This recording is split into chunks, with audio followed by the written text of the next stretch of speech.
Bismillahirrahmanirrahim. Assalamualaikum warahmatullahi wabarakatuh. Wahai anak-anakku, murid-muridku yang senantiasa dirahmati oleh Allah SWT. Marilah kita lanjutkan pelajaran kita, ngaji belajar murid. Kali ini kita membahas mengenai mengapa ada yang halal dan ada yang haram. Mengapa minuman keras itu hukumnya haram? Mengapa judi itu diharamkan? Mengapa berzina itu diharamkan? Mengapa mencuri itu diharamkan? Mengapa harus ada yang halal dan harus ada yang haram? Mengapa? Pertanyaan mengapa ini bagi sebagian ulama ada yang menganggap kurang etis atau kurang sopan. Tentu saja bila pertanyaan mengapa ini sulit untuk dijawab. Untuk menjawab pertanyaan mengapa, kita harus memahami kausalitas atau hukum sebab akibat, di mana sebetulnya telah menjadi sunatullah atau keharusan dalam kehidupan ini. Jika ada sebab, pasti ada akibat. Dan sebaliknya, ada akibat pasti didahului oleh sebab. Bila kita mencicipi sayur yang rasanya terlalu asin, pastilah terlalu banyak garam. Di sini terlalu asin menjadi akibat dan terlalu banyak garam menjadi sebab. Sebenarnya hal seperti ini sepintas terlalu sederhana untuk dibicarakan. Namun bila pembicaraan ini diperluas atau diperdalam, bisa berkembang menjadi sesuatu yang tidak mudah untuk dipahami, apalagi bila dihubungkan dengan masalah agama atau kepercayaan seseorang. Misalnya, sekarang kita menjadi muslim atau beragama Islam. Jika pertanyaannya adalah mengapa kita muslim? Lalu jawabannya apa?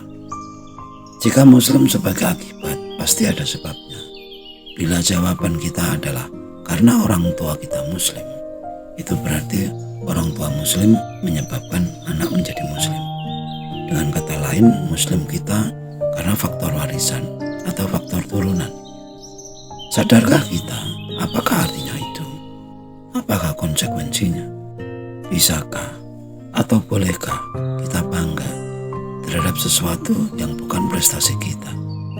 Jika Islam adalah sesuatu yang kita banggakan, bagaimana jika orang tua kita bukan Islam? Apakah kita termasuk orang yang demikian? Yaitu orang yang bangga tanpa prestasi, bangga tanpa mengerti kausalitas, tanpa mengerti sebab akibat, bangga tanpa mengerti sunatullah, bangga bahwa kita belum dewasa atau belum sadar, bangga dalam kondisi yang masih gelap. Lalu berapa banyakkah orang seperti kita? Bila memang terlalu banyak, banggakah kita dengan kualitas kita yang sebagaimana kebanyakan orang? Banggakah kita dengan kualitas ikut-ikutan? Lalu kebanggaan itu sendiri artinya apa? Jika rumus kebanggaan adalah sama dengan prestasi, semakin tinggi prestasi, semakin tinggi pula kebanggaan kita. Misalnya hanya 10 besar pelari maraton di tingkat kabupaten yang boleh ikut lomba maraton di tingkat provinsi, dan hanya 10 besar di tingkat provinsi yang boleh ikut di tingkat nasional. Dan ketika kita juara 1 tingkat nasional, tentu saja setelah mengalahkan ribuan pesaing, mulai dari tingkat kabupaten, provinsi, hingga jenjang nasional, maka pantaslah kebanggaan itu muncul karena prestasi yang kita raih. Akal sehat kita atau nalar kita bisa menerima. Itulah sunatullah, nyambung antara sebab dan akibat.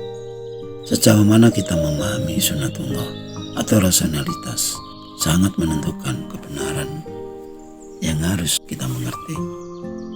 Tuhan tidak suka dengan orang yang bangga diri atau sombong.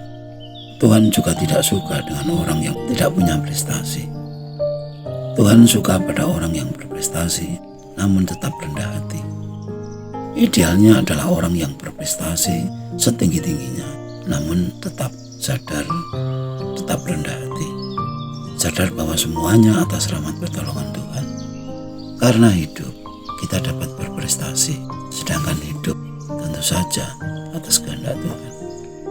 Wahai anak-anakku, murid-muridku, kita kembali kepada pertanyaan, mengapa minuman keras itu diharamkan? Karena memabukkan, mungkin itulah jawaban yang sederhana. Lalu mengapa mabuk itu dilarang? Bila kita dalam kondisi mabuk, kesadaran kita tidak normal, jauh berkurang, atau bahkan jika parah, bisa hilang sama sekali kesadaran kita. Mabuk bisa menghilangkan kesadaran. Inilah yang Tuhan tidak suka dan Tuhan melarangnya. Hilangnya kesadaran dapat menyebabkan kita turun ke dalam derajat yang lebih rendah dari yang seharusnya. Dengan akalnya, manusia memiliki derajat yang paling mulia di antara makhluk yang lain, binatang atau tumbuhan. Manusia adalah kepanjangan tangan Tuhan, pelaksana kehendak Tuhan. Itu yang Tuhan inginkan pada manusia. Dan itu hanya bisa dilakukan jika manusia dalam kondisi kesadaran maksimal atau paling tidak standar sebagai khalifah di muka bumi. Lalu bagaimana dengan mabuk-mabuk yang lain jika mabuk itu diharamkan? Misalnya mabuk jabatan, kekuasaan, mabuk wanita, mabuk pujian, mabuk harta dan seterusnya. Apapun penyebab kita mabuk atau hilang kesadaran, pasti Tuhan tidak suka, sebab Tuhan pasti akan terlupakan. Adalah dosa besar bila kita tidak ingat kepada Tuhan. Menyetarakan Tuhan dengan yang lain atau musyrik adalah dosa besar yang tidak terampuni. Apalagi menganggap Tuhan tidak pernah ada. Lalu kalau Tuhan tidak ada, bagaimana manusia bisa hidup? Dengan akal yang sehat, dengan kesadaran penuh, kita jadi mengerti mengapa minuman keras atau yang memabukkan itu diharamkan. Minuman keras itu hanya salah satu dari penyebab mabuk atau hilangnya kesadaran. Mabuk itulah yang diharamkan. Lalu bagaimana hukumnya bila minuman keras tetapi tidak sampai membuat kita mabuk? Bagi sebagian orang memang ada yang berpendapat demikian. Yang penting tidak sampai mabuk, maka minuman itu boleh atau halal. Kita yang telah dewasa tentu telah paham tidak demikian cara memahami hukum atau aturan.